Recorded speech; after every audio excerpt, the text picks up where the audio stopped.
بإحسان إلى يوم الدين. أما بعد فأعوذ بالله السميع العليم من الشيطان الرجيم من همزه ونفخه ونفسه. بسم الله الرحمن الرحيم. سورة النساء. یا ایھا الناس، اے لوگو، اتقوا، ڈر جاؤ، ربکم الذی، اپنے اس رب سے، خلقکم، جس نے تمہیں پیدا کیا ہے، من نفس واحدہ، ایک جان سے، وخلق، اور پیدا کیا، منہا، اس سے، زوجہا، اس کی بیوی کو، وبث، اور پھیلائے، منہما، ان دونوں سے، رجالا، بہت سے مرد، کثیرا، بہت زیادہ، ونساء، اور عورتیں، واتقوا اللہ، اور اللہ سے ڈر جاؤ، الذی، وہ جو، تساءلون، تم سوال کرتے ہو، بہ، اس کے نام سے، والارحام، اور رشتہ داریاں جوڑتے ہو، ان اللہ، بے شک اللہ تعالی، کانا، ہے، علیکم، تم پر، رقیبا، نگہبان. خلقکم من نفس واحدہ، اللہ رب العزت نے نوع انسانی آدم علیہ السلام کی جتنی بھی اولاد ہے، انسانوں کی جتنی بھی قسمیں ہیں، انسانوں کی قسمیں کون کون سی ہیں؟ زبان کے اعتبار سے بھی انسان مختلف قسموں میں بٹے ہوئے ہیں. ہر قوم کی یا ہر ملک کی زبان الگ الگ ہے. اسی طرح رنگ اور نسل کے اعتبار سے بھی انسان مختلف اقسام کے اندر بٹے ہوئے ہیں. تو جتنی بھی انسانوں کی قسمیں ہیں وہ ساری کی ساری آدم علیہ السلام کی نسل سے ہے.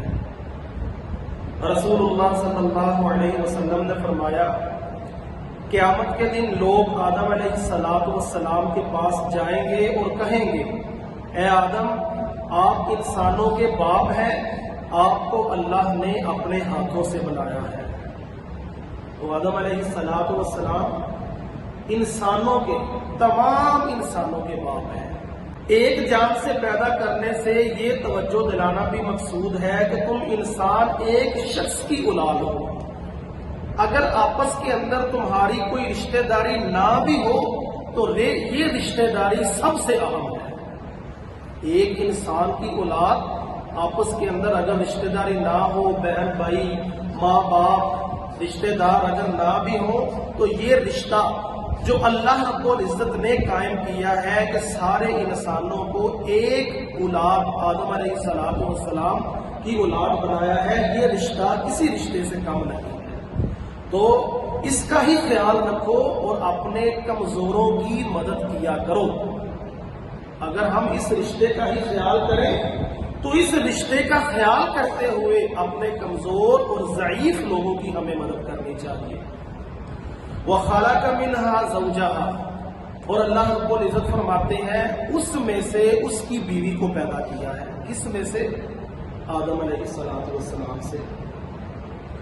رسول اللہ صلی اللہ علیہ وسلم نے فرمایا، عورت کو پسلی سے پیدا کیا گیا ہے، اور پسلی میں سب سے ٹیڑھا حصہ اوپر کا ہوتا ہے.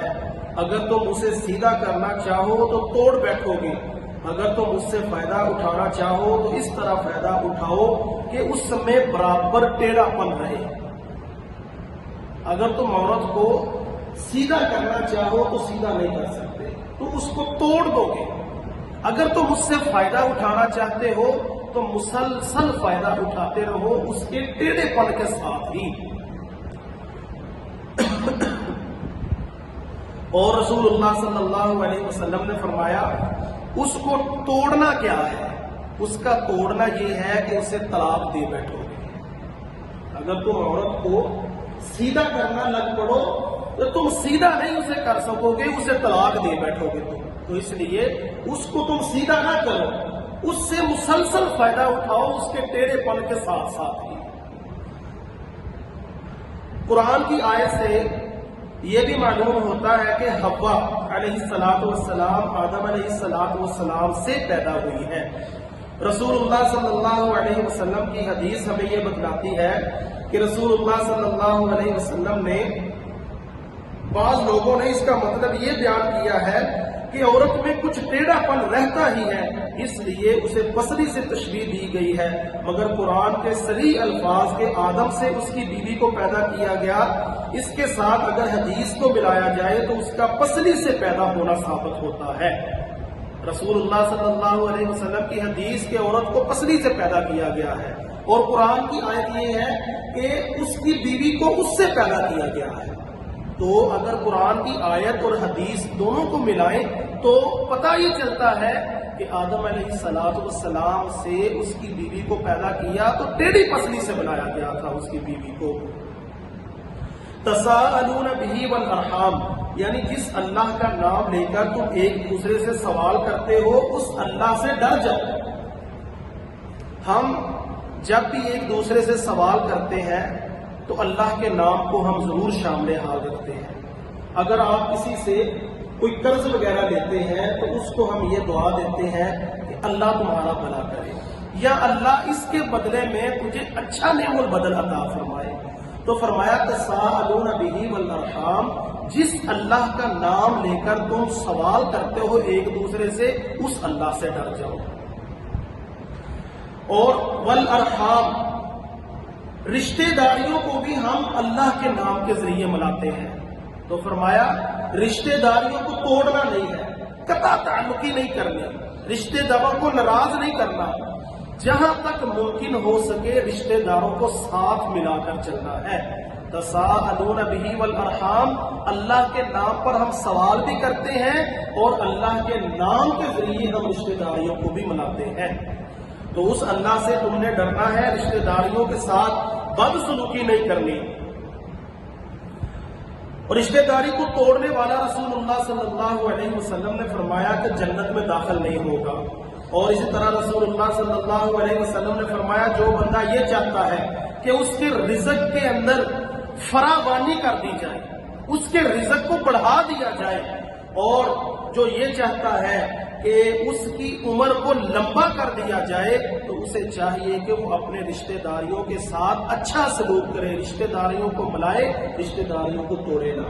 تو رشتہ داری کو ملانا، رشتہ داروں کے ساتھ اچھا سلوک کرنا، رزق کی بھی فراوانی ہے اور عمر کے اندر بھی برکت ہے، یہ رسول اللہ صلی اللہ علیہ وسلم کا فرمان ہے۔ رقیبہ، نگہبان، رسول اللہ صلی اللہ علیہ وسلم نے فرمایا اللہ کی عبادت کر گویا کہ تو اسے دیکھ رہا ہے۔ اگر تیری کیفیت یہ نہیں بنتی تو یہ خیال کر رقیبہ کہ وہ اللہ تجھے دیکھ رہا ہے، وہ نگہبان ہے، ہر حال میں وہ تجھے دیکھ رہا ہے، تو اس کی نظروں سے ذرا برابر بھی اوجھل نہیں ہو سکتا۔ اگر تو کال کوٹری کے اندر بھی بند ہو جائے، اندھیرا ہو، کسی غار کے اندر بھی چھپ جائے، تو رقیبہ کا مطلب یہ ہے کہ تم کسی حالت میں بھی اللہ کی نظروں سے اوجھل نہیں ہو سکتے، ہر وقت اللہ رب العزت تمہیں دیکھنے والا ہے، وہ نگہبان ہے۔ ترجمہ دوبارہ سنیں۔ یا ایھا